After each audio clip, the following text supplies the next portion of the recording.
নবম শ্রেণীর বাংলা বিষয়ের ওপর আজকে আমরা পাঠ করব ধীবর বৃত্তান্ত। রচয়িতা কে? কালিদাস।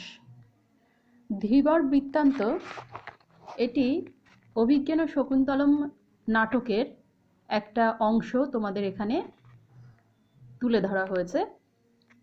গল্পটা শুরু করলে, গল্প নয়, ভুল বললাম, নাটিকা এটা। নাটকটার শুরুতে কিছুটা বৈশিষ্ট্য বা তর্জমা করে এখানে দেওয়া হয়েছে সংক্ষেপে। মূল ঘটনার আগের কিছু অংশ সেটা আমি পড়ছি, ভালো করে বুঝবে। চরিত্রগুলো এখানে বেশ কয়েকজনের উল্লেখ পাবে, নাম। তাদের নামগুলো আগে আমি সুন্দর করে তোমাদের কাছে উপস্থাপন করছি। আচ্ছা, দেখো, মহর্ষি কর্ণের তপবনে তার অনুপস্থিতিতে শকুন্তলাকে বিয়ে করে রাজা দুষ্মন্ত রাজধানীতে ফিরে গেছেন। অর্থাৎ মহর্ষি কর্ণকে না শকুন্তলার পালক পিতা, জন্মদাতা পিতা নয়, পালক পিতা। আর শকুন্তলা আশ্রমে লালিত পালিত বড় হয়েছে। শকুন্তলার দুই সখী অনসূয়া আর প্রিয়ংবদা। আর রাজা দুষ্মন্ত, এখানে দুষ্মন্ত বলে লেখা, দুষ্মন্ত কি না হস্তিনাপুরের রাজা। তিনি মৃগয়া করতে এসে শকুন্তলাকে মহর্ষি কর্ণের তপবনে আবিষ্কার করেছেন। সেখানে প্রথম দর্শনেই শকুন্তলা আর দুষ্মন্ত একে অপরকে ভালোবেসে ফেলেছেন। তা মহর্ষি কর্ণ তখন সোমতীর্থে গিয়েছিলেন শকুন্তলারই ভাবী অমঙ্গল দূর করার জন্য। তখন দুজনের শুভ পরিণয় হয়, গান্ধর্ব মতে দুজনে বিয়ে করে, দুষ্মন্ত আর শকুন্তলা। তারপর মায়ের আমন্ত্রণে দুষ্মন্ত আবার শকুন্তলাকে একটা আংটি দিয়ে তাকে পরে ফিরিয়ে নিয়ে যাবে এই প্রতিজ্ঞা করে রাজধানীতে ফিরে যায়, অর্থাৎ হস্তিনাপুরে ফিরে যায়, শকুন্তলাকে ওই আশ্রমেই রেখে দিয়ে। এবার দুষ্মন্ত রাজধানীতে ফিরে গেছেন, কিন্তু দীর্ঘ সময় পরেও শকুন্তলার খোঁজ নিতে কোনো দূত তপবনে এলো না। তা স্বাভাবিকভাবেই স্বামীর অবর্তমানে, স্বামী যখন উপস্থিত নেই এখানে, অনুপস্থিতিতে, অবর্তমানে নয় অনুপস্থিতিতে শকুন্তলা খুবই দুশ্চিন্তাগ্রস্ত। স্বামীর চিন্তায় যখন শকুন্তলা অন্যমনা, তখন তপবনে এলেন ঋষি দুর্বাসা। না শকুন্তলার কাছে আতিথেয়তা গ্রহণ করতে এলেন।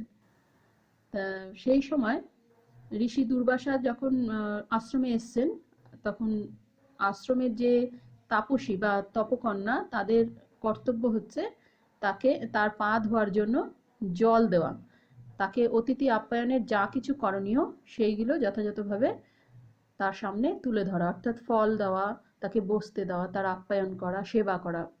তো সেই অর্থে ঋষি দুর্বাসা এখানে এলেন, তপবনে এলেন। কিন্তু শকুন্তলা তো যেহেতু স্বামীর চিন্তায় আনমনা, তাই স্বাভাবিকভাবেই কি হলো, শকুন্তলা টের পেল না। শকুন্তলা তার টের না পাওয়ায় ঋষি অপমানিত বোধ করলেন এবং অভিশাপ দিলেন। ঋষি দুর্বাসা হচ্ছেন খুব সুলভ কোপ ঋষি, অর্থাৎ অল্পতেই রেগে যান।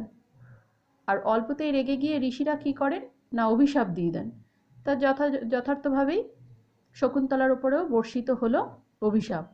কি না, যার চিন্তায় সে মগ্ন সেই ব্যক্তি শকুন্তলাকে ভুলে যাবেন।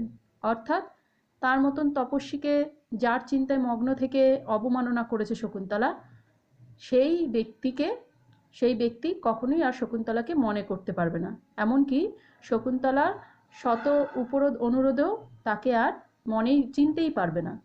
তা স্বাভাবিকভাবেই শকুন্তলা তো এই অভিশাপের কথা কিছুই জানতে পারল না। আর তখন সেই তপবনের কুটিরে অনসূয়া আর প্রিয়ংবদা অনুপস্থিত ছিল। তারা আবার শকুন্তলারই পূজার জন্য, শকুন্তলার যাতে করে ভালো হয় মঙ্গল চিন্তায়, তারই দেবতার পূজা করার জন্য কি করছিল, ফুল তুলতে পাশেই ছিল। তারা সেই সুলভকোপ ঋষি দুর্বাসার অভিশাপটা তাদের কানে এলো, আর সঙ্গে সঙ্গে একজন কি করলো না, প্রিয়ংবদা দৌড়ে গেল হচ্ছে ঋষির পা ধোয়াতে, ঋষিকে অনুনয় বিনয় করে ফিরিয়ে আনতে।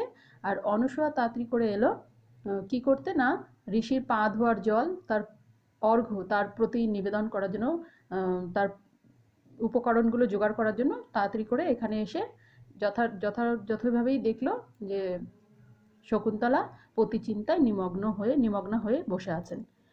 তা যখন প্রিয়ঙ্বদা যখন ঋষিকে মানাতে গেল অনুনয় বিনয় করে, তখন ঋষি কি বললেন যে শেষ পর্যন্ত সখী প্রিয়ঙ্বদার অনুরোধে ঋষি বললেন যে কোনো নিদর্শন দেখাতে পারলে তবে সাপের প্রভাব দূর হবে।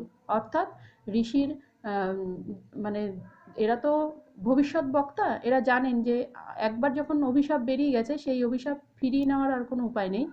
কিন্তু তার রাস্তাও উনি বলে দিলেন কি না, যদি শকুন্তলা কোনো স্মারক চিহ্ন দেখাতে পারে, অর্থাৎ কোনো অভিজ্ঞান স্বরূপ কোনো চিহ্ন যদি দেখাতে পারে, তাহলেই শকুন্তলার স্বামীর অর্থাৎ দুষ্যন্তের আবার পূর্বের সমস্ত স্মৃতি ফিরে আসবে। তা প্রিয়ঙ্বদা কিছুটা আশ্বস্ত হলো এই ভেবে যে যেহেতু দুষ্যন্ত রাজধানীতে ফিরে যাওয়ার সময় শকুন্তলাকে স্বনামাঙ্কিত আংটি পরিয়ে দিয়ে গেছেন, তারা স্বাভাবিকভাবেই অভিশাপ মোচনের উপায়ও শকুন্তলার কাছেই ঠিকঠাক মতন আছে। তা দুষ্যন্ত রাজধানীর উদ্দেশ্যে বিদায় গ্রহণের সময় শকুন্তলাকে যে আংটি পরিয়ে দিয়েছিলেন, সখীরা মনে করলেন সেই আংটিই হবে ভবিষ্যতের স্মারক চিহ্ন। বোঝা গেল? পরের লাইন দেখো, মহর্ষি কর্ণ তীর্থ থেকে ফিরে শকুন্তলাকে পতিগৃহে পাঠানোর আয়োজন করলেন।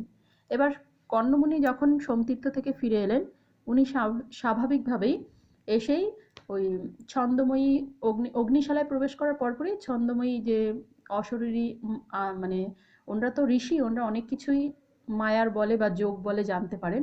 তা ওই ধ্যানের মধ্যে থেকেই উনি দুষ্যন্ত শকুন্তলার এই শুভ গান্ধর্ব মতে যে বিবাহ বা প্রণয় কাহিনী সবটাই তিনি জানতে পারলেন অগ্নিশালায় প্রবেশ করে।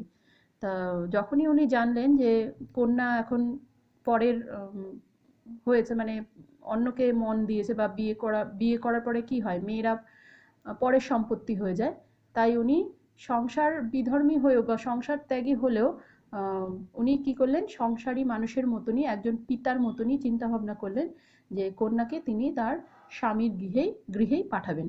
তা সেই অর্থে উনি শকুন্তলাকে পতিগৃহে পাঠানোর আয়োজন করলেন।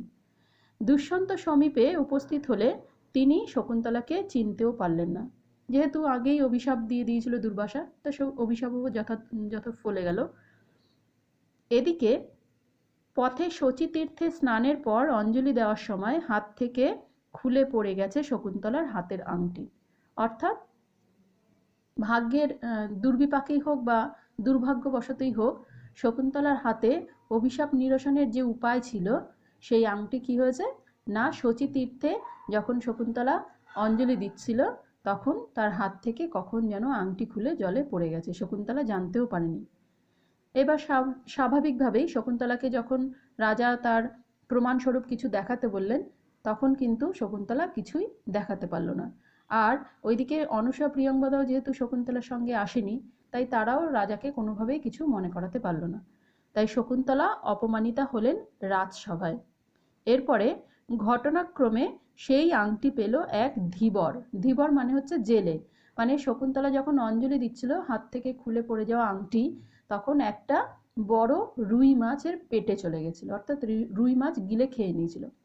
তা স্বাভাবিকভাবেই যখন সেই রুই মাছ আবার ধরা পড়লো একটা জেলের জালে, তখন সেই জেলে কি করলো, রুই মাছের পেট কেটে সেই আংটিটা হাতে পেল। এবার আংটি হাতে পাওয়ার পরেই সে যথার্থ মানে দেখেই স্বাভাবিকভাবেই বুঝতে পারলো যে এটা একটা রাজারই আংটি হবে, আর রাজার নামও যেহেতু খোদাই করা ছিল তাই বুঝতে পারলো যে এটা হস্তিনাপুরের রাজা দুষ্যন্তেরই আংটি।